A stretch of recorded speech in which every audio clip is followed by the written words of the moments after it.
you? Hello, nice to see you. Likewise. Here, wait, let me just connect my headphones. Can you hear me? Okay, cool. How are you? Yeah, good. How are you? I'm great. Beautiful day in Bali. Yeah, that's so nice. Is it nice and warm? It is nice and warm. It's rainy season, so it's a bit heavier and humid, hot and humid. Yeah. But yeah, it's good. And you? Yeah, the sun is shining. I just have the curtains closed because otherwise it's possibly too blurry. Right. Yeah. Yeah. Nice. Yeah, cool. How are you? How's this going? Are you well?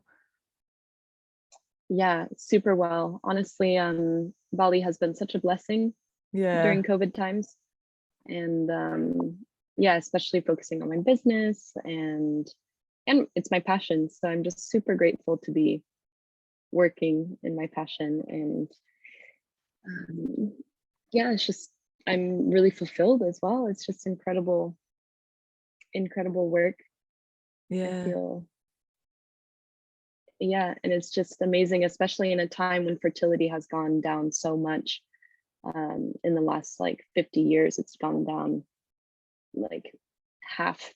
Our fertility has gone down. So to work with women to like help bring the not the consensus but the general upbringing of fertility in the world, it's like it's yeah, it's really really fulfilling. Yeah. Yeah, so Amazing. yeah, I'm really happy. Cool. Well, maybe do you want to say something about you, like who you are and how your past was and how you came to Bali where you're now? Yeah, for sure. So yeah, my name is Pauline Goossens. I um, am deemed a hormone cycle expert at this point. I've been studying about hormones for the last 4 years. And how I got to this point, I was on birth control for 10 years of my life. But even before that, I was on the path of becoming a doctor. So I did the first 4 years of the medical route. I did organic chemistry, anatomy and physiology, biology. And then once I got to my 5th year of like the medical route, I went to yeah, a few classes in medical school, and I was just, we were only learning about what pharmaceutical drugs to give. And I was like, but why do they have diabetes? Why do they have like these diseases and these sicknesses? And they weren't, we were just learning about what pill to give. And to me, that wasn't natural. Obviously, it's not natural, but it wasn't health. For some reason before, I thought like, oh wow, like doctors, they are, my dream was always to become the healthiest version of myself, and to, so like, why not be a doctor? That's like, that's, but then it dawned upon me, even during the studies and even the doctors that I did know, I was like, why are they drinking Coca-Cola every day? Why are, aren't, don't they know what health is? It doesn't Yeah. make sense. So it just kind of, these realizations started coming to me of because it just seems a little bit hypocritical to be a doctor and to tell other people how to live their lives, or to tell people how to become healthier, when they're not themselves being in a person of, Yeah. yeah, like an icon of health.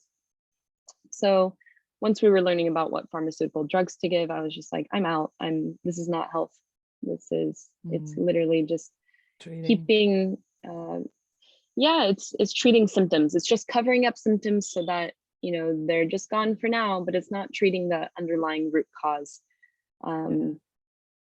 So, and yeah, it wasn't worth my time, my energy, the amount of money, debt, of like stress to support the pharmaceutical industries that, yeah, they are responsible for millions of deaths worldwide, and I didn't want to support that. I do believe that modern medicine has done plenty of great things, and there could be an integrative approach of using natural and allopathic medicines. Yes, when you get in a crash and you break bones, and yes, surgery is amazing and it saves lives. But when it comes to chronic illnesses, to me, it's not the answer. There's nature. Nature provides everything. Yeah. So I left that. I went traveling, and by that point, I was in Australia, and I was living my dream life. I was working remotely and traveling around the world, and there was just still something inside me that just wasn't feeling good. I was just like, why am I sad? I just don't feel good. My boyfriend at the time told me, like, well, maybe you should come off birth control. And I was like, yeah, you're right. Like, I'm trying to do everything naturally. And the only thing that's not natural about me is the fact that I'm on the pill. The reason I went on the pill in the first place was because I had really bad cramps. Like, for 2 weeks, I had my period, and so I was just always in pain. And I remember I wasn't even able to go to work. And then it just got, like, the doctor told me at the beginning, like, well, you don't need a period. That's for old time's sake, And I was just and I was like, oh, well, I want to be a doctor just like you, so I'm going to listen to you. And yeah, so then from then on, I was like, yeah, everyone go on the pill, do the, like, doctors say that we don't need to have periods and things like that. It's the new, that's medicine, it's science. And yeah, so finally I did come off the pill, and I went through a year of depression. I lost half my hair. I had no idea what was going on. I was super happy one day, and the next day I was just completely devastated. I was doing my favorite things. I was going to the botanical gardens, the museum with the person I love, and I would just cry uncontrollably, just completely sad. And I was like, why am I so sad? And finally I had a friend tell me, like, Pauline, we have these hormone cycles that our emotions change and all this stuff, and our hunger. And I was like, what? How did I take 4 years of anatomy and physiology and organic chemistry and biology, and we never learned about how hormones actually affect us? And so the student in me came back out, and I was just, researching so much, and it just truly became a passion and almost an obsession of just like, why do we feel like this? Why are we thinking like this? And now I know that birth control, when coming off, it raises your risk of depression by 220%, especially if you had the Mirena, the IUD. If you also took it between the ages of 15 and 19, that's like when you're most susceptible to depression. And it really suppresses all vital systems in your body, because hormones affect your brain, your metabolism, your gut microbiome, your stress response system, your sexual reproductive system. It affects everything. So then when you're putting synthetic hormones inside of you, usually it's synthetic testosterone. They dub it under the name progestin to make it sound more feminine, but really it's just synthetic testosterone. So they're making us from, like, this month-long hormone cycle in tune with the moon, this femininity, into the 24-hour cycle that men have to make us go to work, do the 9 to 5, and yes, follow our careers and whatnot. But I just don't think that's the correct route to change us from being empowered women to these like suppressed men in a way. And that creates so many issues with our health.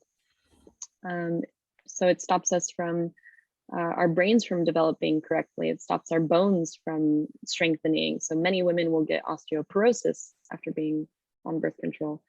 Our muscles don't regenerate well. Our organ, like this is one of the worst ones. Our stress response system completely disappears. So we have the HPA axis, which is the hypothalamic pituitary adrenal axis. And so our hypothalamus will send a signal to our pituitary gland. So let's say we have an external stress factor. It stresses us out. Our brain will tell, like, our adrenals basically, like, hey, produce stress so that you can be in fight or flight mode. So that happens. But then after a while, the stress calms down. or the external stress calms down, and your adrenals naturally, they send a signal back up to your brain to tell it like, okay, stop producing stress. However, when you're on birth control, that stress signaling system disappears. It's gone. So all of that stress stays within our bodies, and it stays within our liver, our organs, and our brains, and it's just like inside our bodies. And then we aren't able to release that stress as easily as when we were on, or when we are naturally cycling. So and then it completely cuts the ties between your brain and your ovaries as well. Your libido goes down. There's no sex drive. It literally makes you so unhealthy or too unhealthy to give birth. So it definitely works as birth control, but I believe that there's a way to to understand our cycles, to really know what's going on. And we're only like fertile one day of the month. Like that ovulation phase is the moment the egg gets released. And so why are we taking a pill every single day for something that just happens on one day? And we can learn more about our bodies and empower ourselves to become really strong and wise women, to understand why we think the way we do, why we feel the way we do, and follow our paths without pain, because that's another thing. It's PMS, where a lot of women think we're doomed and we're victims to these pains every single month. And we're not. Women, we're not born to feel in pain every month. So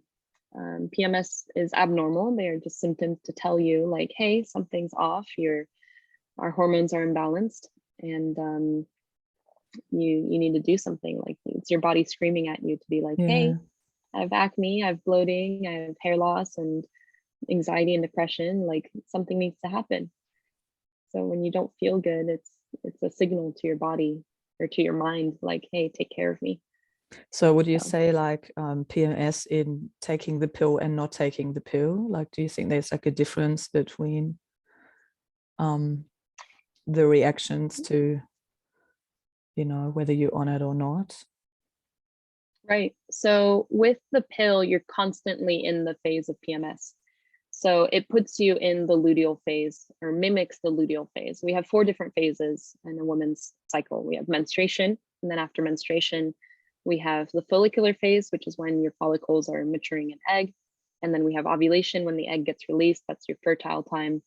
And then after that, between ovulation and your period again, are the 2 weeks called the luteal phase. So birth control, it puts you in this luteal phase. It makes you think you're pregnant. So what that means is, in the luteal phase, naturally your stress levels are higher, you're more hungry, so you're more prone to like cravings.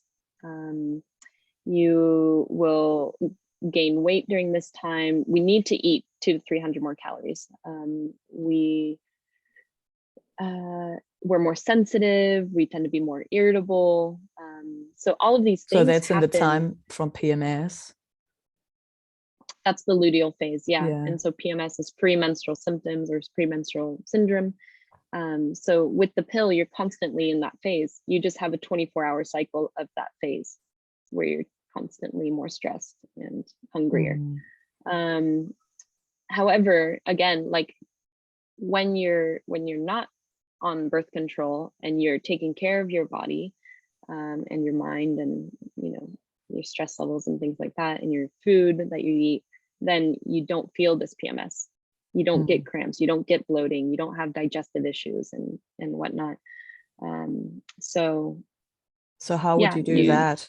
How do you know in which phase you are? How could women find even out in which phase they are? Like, I mean, I guess like since I'm also in this health system, I always found it like rather incredible how less people know about their bodies. And so I think it's sometimes even where do you even start to like get to know your body better? I guess like I found actually I found this app where you could put your period in, and even if I'm pretty regular and I'm also not on birth control for decades now, but like I found it really still handy, like to, you know, just see the overview, because it calculates. So I think that's definitely a helpful tool maybe people can use to even know where they are in their cycle even. Or what's your suggestion? Like, how did you start going off the pill and then changing your behaviors and became aware of what you could do to, yeah. Yeah, an app definitely helped me as well. In the very beginning, it was the my hormonology, or my hormone horoscope, was the app that I used. That really saved my life going through depression. Like, just understanding, yeah, what happened. It just told you, like, okay, you're on this day, then you're gonna like feel more like this, and you're gonna be less hungry or more hungry, and things like that.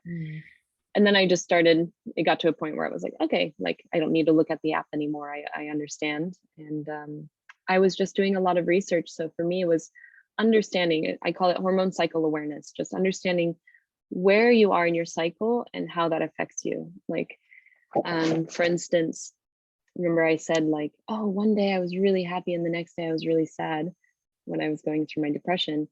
If I only knew that the day before I was ovulating, I was feeling so good and like super abundant and confident, and then the next day that estrogen just takes a dip for like 2 or 3 days, and then progesterone goes up, and it's a sedating hormone. If I just knew that after ovulation there's a dip in estrogen, and estrogen is this like mood boosting, it makes us feel good after you get that energy after your period, and then all the way up until ovulation you have a lot of energy and you're extroverted and like more positive and things like that.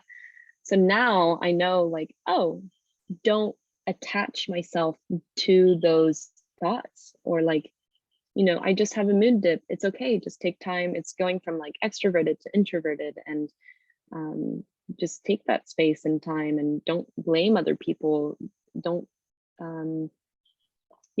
just realize that it's okay and it's just natural, and to just observe, and just to, yeah, again, like, take time for myself during that moment, to realize that it's not somebody else's fault. The only thing we can control is the way we react.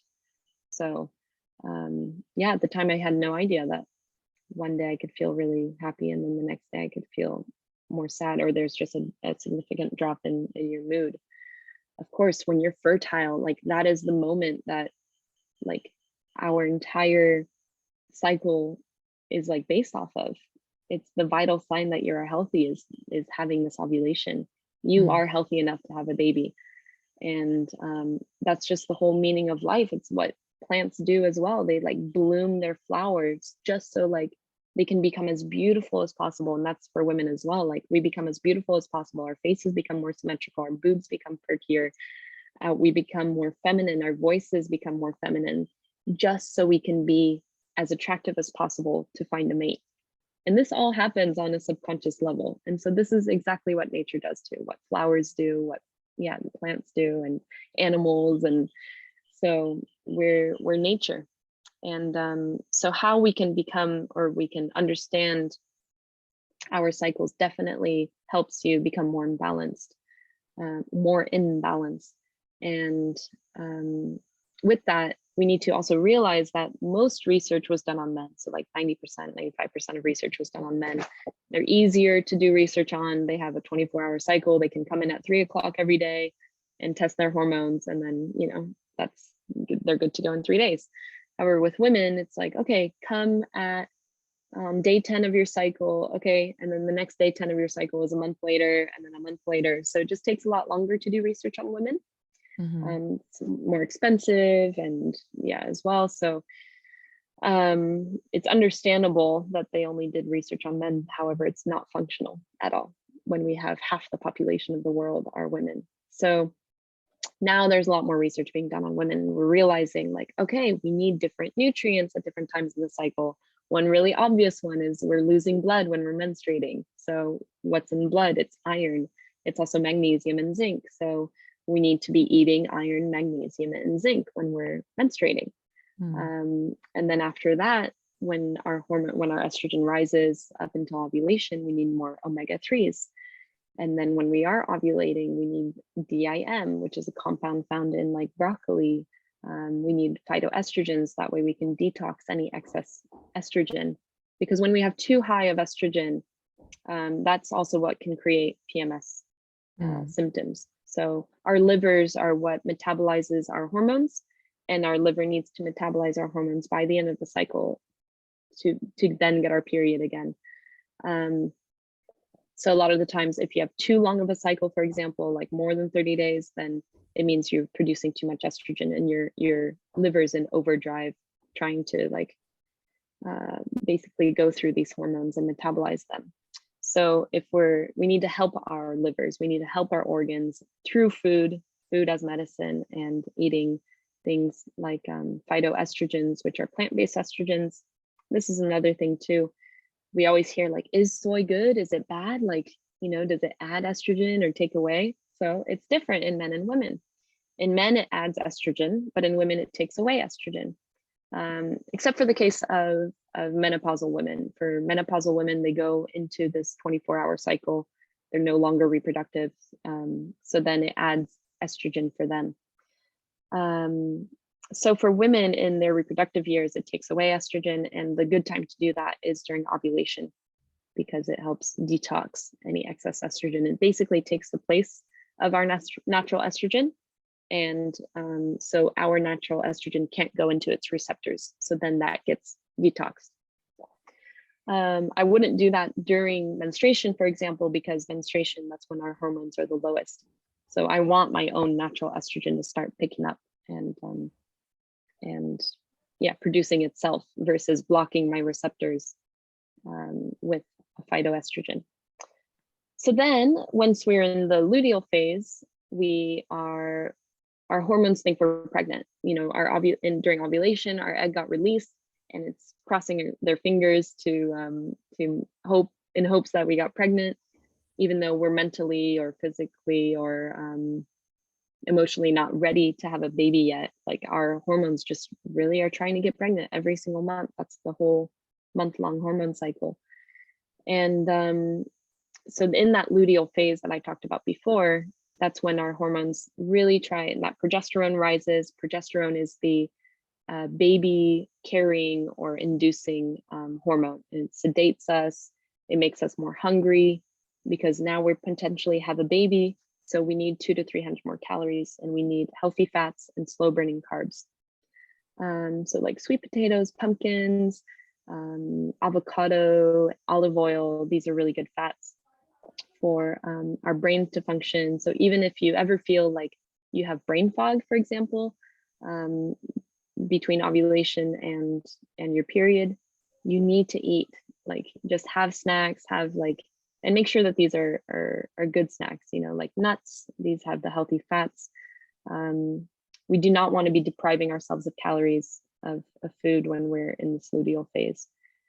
Otherwise, it puts on more stress onto your body, and then stress is going to affect all other hormones and bring things out of balance as well. So those are the nutritional things you can do for each phase of your cycle to bring yourself more in balance and be more in tune with the moon about 28, 29 days. Yeah. Wow. Yeah. It's sorry, there's some noise in the background here now. I was like, yeah, it's pretty amazing, how this all. So how do you think, why was a pill ever invented even, and why people were taking it, and how I guess there's possibly also a specific fear of people going off it because it, they were told possibly for so long. I mean, I have met women that take the pill for acne and just weird things like that, when just I guess to suppress some things, and it's just I think also what I wanted to add before is what was absolutely mind-blowing to me. I read this book, but it was even about something completely different. But in this book, it said something about and I wonder what a massive impact that has even on relationships, that pretty much if you are on the pill, like your hormonal you know, what do they call pherogens? Like your body smell is different, which means Yeah, like you pheromones. might be, yeah, pheromones, yeah, which might be like you're attracted to a person. And I was like, but what if you come off it? You might not even be attracted to this person anymore because you literally don't have the same smell. And it was like, that was like, wow, you know, I did not know that this was like a thing. And I wonder like how many people even have suffered in their relationships through this, you know, of like pretty much, yeah, just not taking it anymore. And yeah, and that it has like created a lot of, so what do you think, like yeah, how could or how did you do that, like getting off the pill? Like how, what were your steps? I mean, did you do like kind of like a cold turkey and like just get off it, or did you just Yeah. yeah, did you get some help, or how did you overcome maybe the fear of, you know, partly being addicted, like what means addicted, but being used to taking it for Mhm. years, and then out of a sudden, like, did you had some concerns, or, you know, even fears of like, oh my god, now if I'm going to get off it, I might just get pimples again and PMS and whatnot, you know, even if this Right. is obviously also partly in your mind. And Yeah, yeah. I mean, I didn't know anything when I went off the pill. I wish I did. I wish I asked for help. I wish, but no, Oh, I you went through a year of just did it depression. intuitively first, yeah. Yeah, my boyfriend at the time told me like maybe you should come off birth control. And I'm so grateful for him and for instigating that decision. And I knew it was time. Since I was traveling a lot too, I was like changing pills and like, I just didn't know how to come off birth control. I didn't know it was a thing. Like it just wasn't known to like come off birth control, to take care of your liver, to like, to take care of your gut and all this stuff. And a lot of the times too, a lot of people won't get their periods for a long time. I think it took me, um, I think it took me a couple of months to get my period back. And um, but yeah, I mean, now this is what I teach. I help women come off birth control and not have to go through acne again, not have, because like you said, a lot of women do go on birth control just to, yeah, suppress their acne or whatever it may be. For me, it was cramps, for example. Yeah. Um, so it is a scary thing as well, because you do know that hormones affect you in some way. You don't really know how. I mean, I didn't really know how at the time, but I did know that it does affect you. And um, yeah, you just go cold turkey, really. You just stop. You decide, like, okay, I'm not going to take it. You don't wean off like, you would with coffee, for example. Like, okay, I'm just going to take a little bit less and less. You just stop. I recommend stopping on the full moon or on the new moon, because then you're already in tune with the moon's cycles, with the Earth's natural cycles. This is what we're doing. We're bringing ourselves back to its natural state. And you really want to take care of your liver. Your liver is in overdrive when you're on birth control. It's constantly trying to like metabolize your hormones and these synthetic hormones. So your liver is super important to take care of when coming off birth control. Like doing a And detox or yeah, even just eating a lot of broccoli, for example, these mm. cruciferous vegetables, broccoli, cauliflower, kale, mustard greens, bok choy, cabbage, sauerkraut. Like these are really good for your liver. Even like bitter herbs like parsley, coriander, thyme, oregano, all of these are rosemary. These are all really good for your liver. Beetroot as well. So you want to really make sure that you get a lot of these vegetables. And yeah, I mean, your gut is depleted. You aren't able to absorb as many nutrients when you're on birth control as well. So then it's all about like healing the gut and like making sure that you are absorbing nutrients well. Again, birth control suppresses everything so that you're too unhealthy to give birth. So now we're trying to bring back all this natural bacteria, the natural flora in your gut, to help you take in all of these nutrients again. So yeah, I went through a year of depression. I lost half my hair, and for me, I just didn't know at the time. I didn't know what to do, and Okay. that's why it lasted so long. That's why it got so bad. But it also, I can only be so grateful for what I went through, because I am here where I am now. Mm. And if I hadn't gone through that, I wouldn't be where I am now, and I wouldn't have found this passion and Yeah. this love for, yeah, educating other women on how to understand their cycles, how to come off birth control so that they don't have to go through acne again, and don't have to lose their hair, and don't have to go through depression.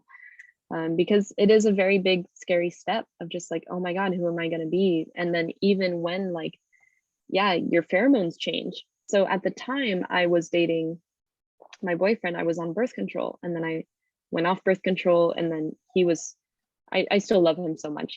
We're still great friends. Like, we broke up maybe 7, 8 months ago. And the reason was also because I was on birth control for 10 years. I never got to know like who I'm naturally attracted to. And that's and so yeah, your pheromones change. And I'm like, well, I realized that I really enjoyed him during my luteal phase. And that's who your birth control makes you choose, that luteal, puts you in that luteal phase, or it mimics the luteal phase. So it makes you choose someone who's very father figure like and stable and whatnot. And he was very much that. So a lot of the times women do end up staying with their boyfriends because when coming off birth control, because it is like they are a father figure. A lot of the times, okay, I'm going to come off birth control because I want to start having kids. So already they're with that person who's a father figure. Then I just realized that every follicular phase, the part that I wasn't feeling, the ovulation and the follicular phases, I was a little bit irritated with him, where I wasn't necessarily attracted to him.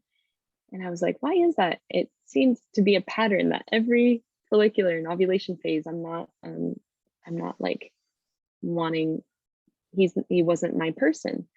So I just started realizing that. And so there was nothing personal against him. It was just like, oh, I just realized that that smell, or that, like, that attraction wasn't there.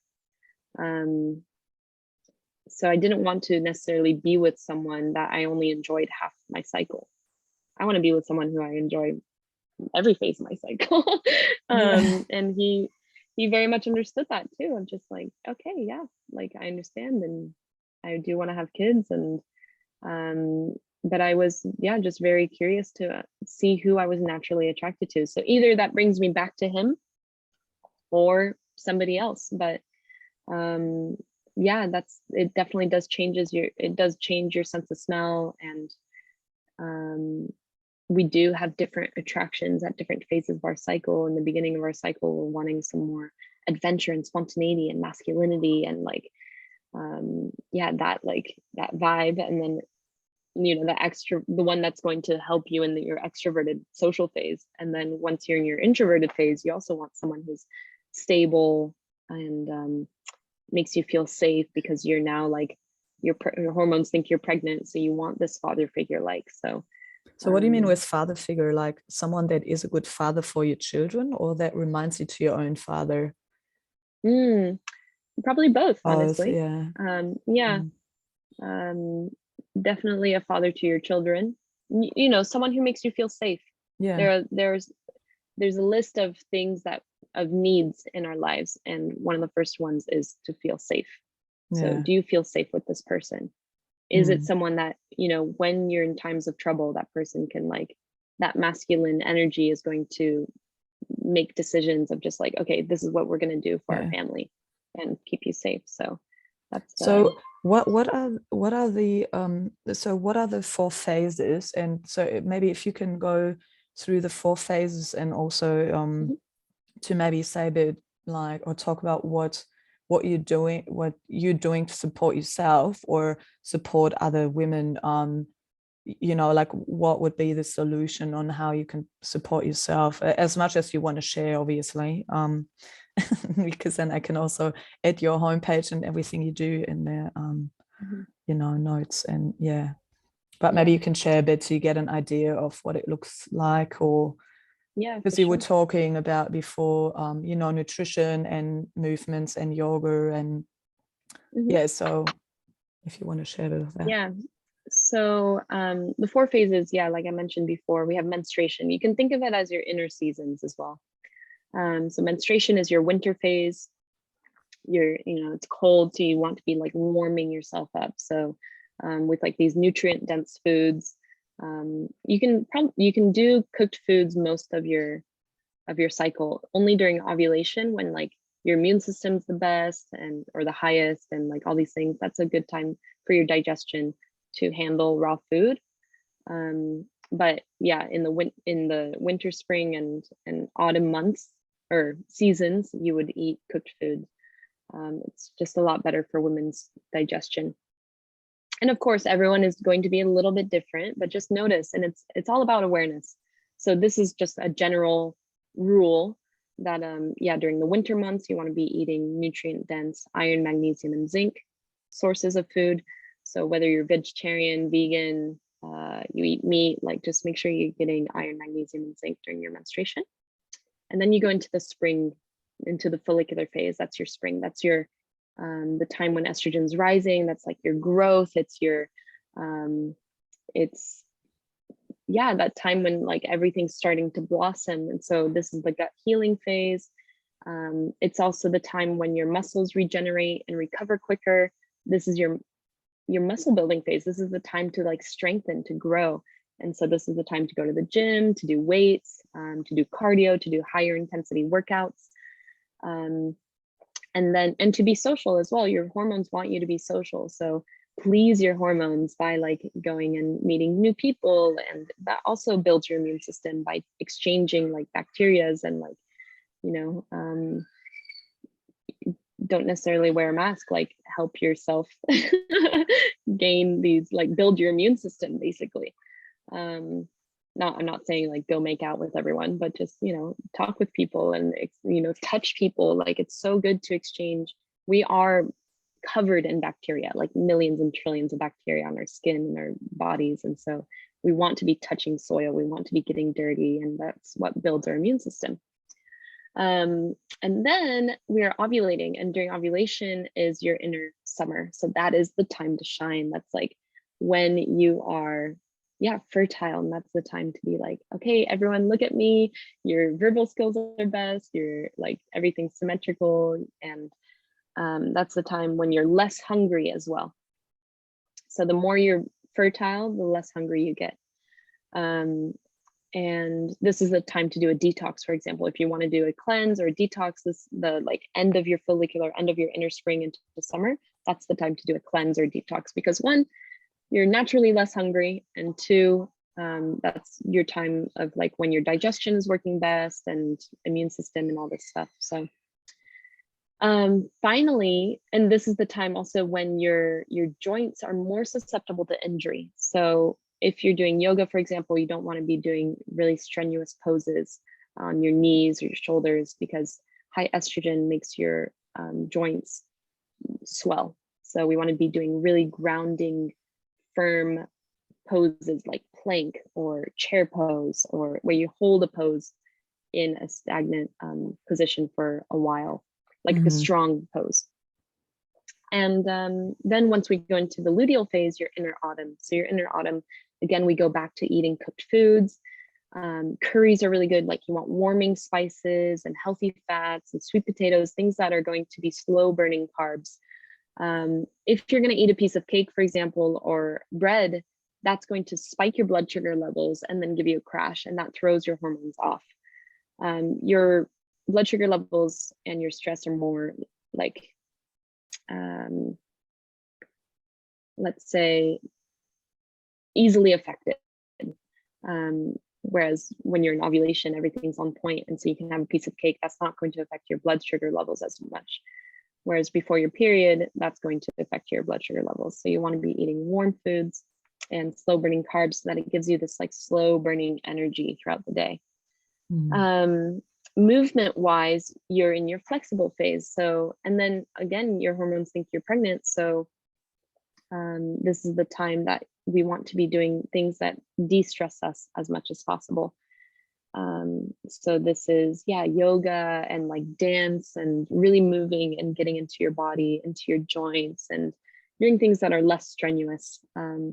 Don't go do a high intensity workout. Don't go running. You know, you don't want to put yourself in fight or flight mode when your hormones think you're pregnant. Otherwise, this adds more stress, and it's going to do the opposite effect of what you think. You know, a lot of women will be like, I need to lose weight. I need to work out every single day. But that doesn't work. It puts your body in more stress, and it'll throw all your other hormones out of balance. And then when your body thinks it's stressed, it's going to go like hold on to fat, because if you're trying to lose fat during this phase, your body's going to be like, no, I'm pregnant, I'm going to hold on to this fat.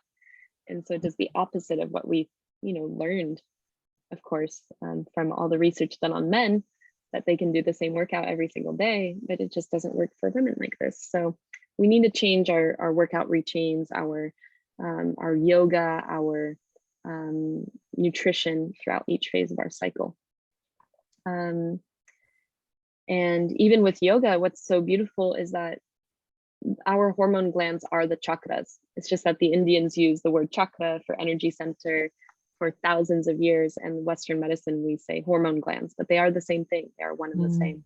This is what I love. I created Om cycle yoga, ovulation, menstruation cycle yoga, so that we can learn to balance our hormones throughout each phase, and we focus on a chakra or a hormone gland at each phase of our cycle. So once we can bring, because everything is energy, we're not just physical bodies. And so we can also work on the energetic level through yoga, through spirituality, through meditation, breath work, and yoga. And that really helps balance your hormones as well, because disease thrives in stagnation. So we need to move our body. When we're moving our body, we're creating more dopamine, and dopamine is that feel good feeling. That is, it's creating that motivation, and we get more motivation, we're thriving, more purpose for life when we move our bodies. Yeah.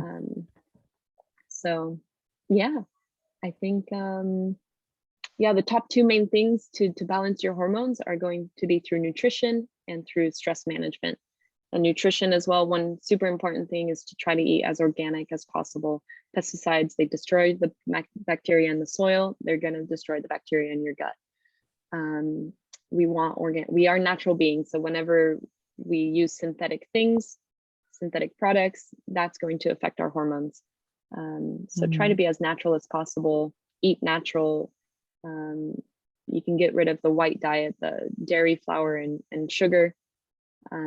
Those will help balance your hormones as soon as possible as well. And yeah, we're meant to feel good. We're meant to be thriving and to follow our passions and our purpose. And this is what I love about balancing hormones, is that once you balance your hormones, you're thriving with energy and with your life's purpose. So this is what I teach I do one-on-ones, I do group programs. I'm just about to finish my last session of this group program on Wednesday, and then I'm starting another one, and it was just amazing to see women going from like a 68-day cycle to a 30-day cycle, or to really understand and love their menstruation. And it's all through nutrition, through understanding your hormone cycle, your emotions, and stress management. So what are your tools? Can you share like a few tools how to for stress management? Yeah, for sure. Even taking a few moments of breathing, just closing down your eyes, taking deep breaths in and out, even just 3 breaths like this, like that already brings yourself into the parasympathetic nervous system, which is for rest and digest. Belly breathing, really consciously breathing with your belly, that like massages your organs, and it massages your vagus nerve, which is the one that is going to put you into this parasympathetic nervous system for rest and digest. Yoga really helps doing the things you love doing. Honestly, it doesn't need to be yoga. You don't need to do yoga to be at peace, and go for a walk, go in nature, connect to nature. We are nature. And if we're disconnecting ourselves so much from nature, like through yeah, our technology, our, if you're just scrolling on Instagram, looking at photos of nature, yes, sure, it's beautiful, but actually immerse yourself in nature, like go for a Mhm. walk in nature.